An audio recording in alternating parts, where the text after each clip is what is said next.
Day 1. Once we received our crisis, we called each other to discuss the crisis and which angle we wanted to tackle. Bailey and I were allocated Day 1 in order to ensure our group had a strong start. Bailey wrote the intro and I wrote the conclusion. Then we both went through it together to ensure we had responded to the crisis in the most effective way possible. It was important we base our response in real-life situations that had been occurring so close to home.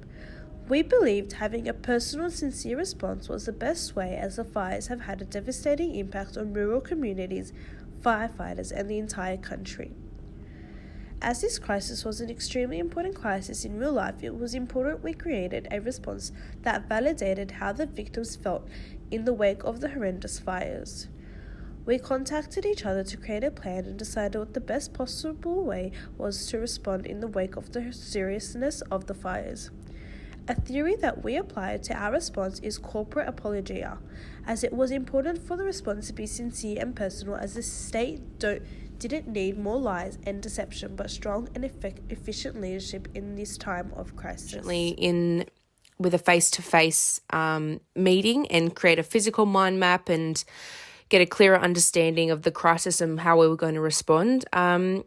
We were going to have a group Skype session, but due to the busy, lives and schedules of the team members, it just proved a little bit difficult. So we could have definitely benefited from that as well. And but despite that, I think we did a really good job as working as a team and, communicating and creating a strong and effective crisis response. The way our group worked together in responding to the crisis was we separated the days so that each team member was to respond on a specific day. It was important to the group that we stayed in contact and updated each other on what was submitted so that we created the most effective crisis response. We created a Google Doc where we posted all our responses each day and ensured we discussed in our group chat what was going to be done and made a plan. I'm responsible for the second day of the crisis response. From the first day of the crisis, I connect the current situation of the fire and the current situation of the victims. I hope the measures will fully regain the support of the public. I analyze what are the stakeholders, how to deal with the crisis to minimize their harm to the public, and take emergency measures to help those affected by the fire. Based on the situational crisis communication theory, I made response to the strategic crisis according to the degree of crisis responsibility and the reputation threat.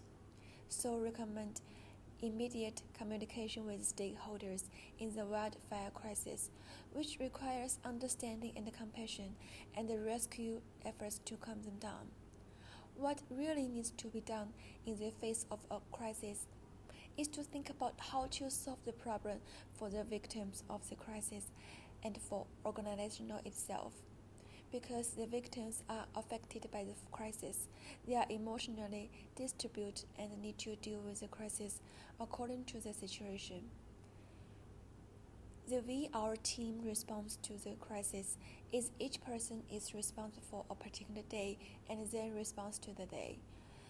Therefore, for better cooperation and communication, we have created a Google Doc and Messenger.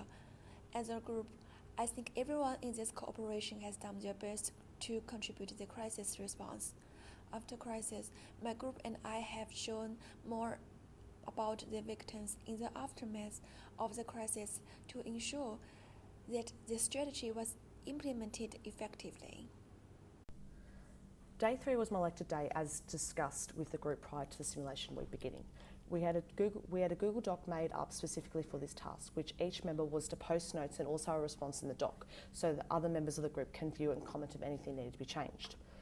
The day itself came with a number of issues with different levels of severity, beginning with the news of the 2 young volunteer firefighters who had passed away and ending that there was 4 more out-of-control fires in the national parks on the south coast were well underway. The purpose of Day 3 was to give the Premier key messages to be delivered in a press conference. It was important to make sure all issues were addressed and nothing was forgotten, so I decided to briefly summarise each issue in point form that the Premier was able to address them accordingly. When I was writing up the key messages, I made sure not only was I sympathetic, but also straight to the point, as it was important for the stakeholders to be aware of the status of the crisis on this day. The bushfire crisis itself is currently in a state of emergency, and I felt that it was very important that when it came to responding to each issue, I was mindful of the victims, of not only the families of the 2 firefighters who had passed away, but also to all victims who had been affected by the fires itself. As I mentioned previously, it's important that the stakeholders are informed of the correct information, and the Premier is also informed of all the facts before speaking to the media. In my response, I organised information that emphasised both the ideals of situational crisis communication theory and organisational renewal theory by featuring flowchart decision-making processes that attributes the organisation's responsibilities and emphasises the opportunity to learn and grow from the crisis events. As a group, we all know how to work together, and we were quick to make the decision of which member does what in the simulation. While we all managed to get our set days tasks done before the deadline, the lack of communication between the group in this time was the main thing I feel could have been done better.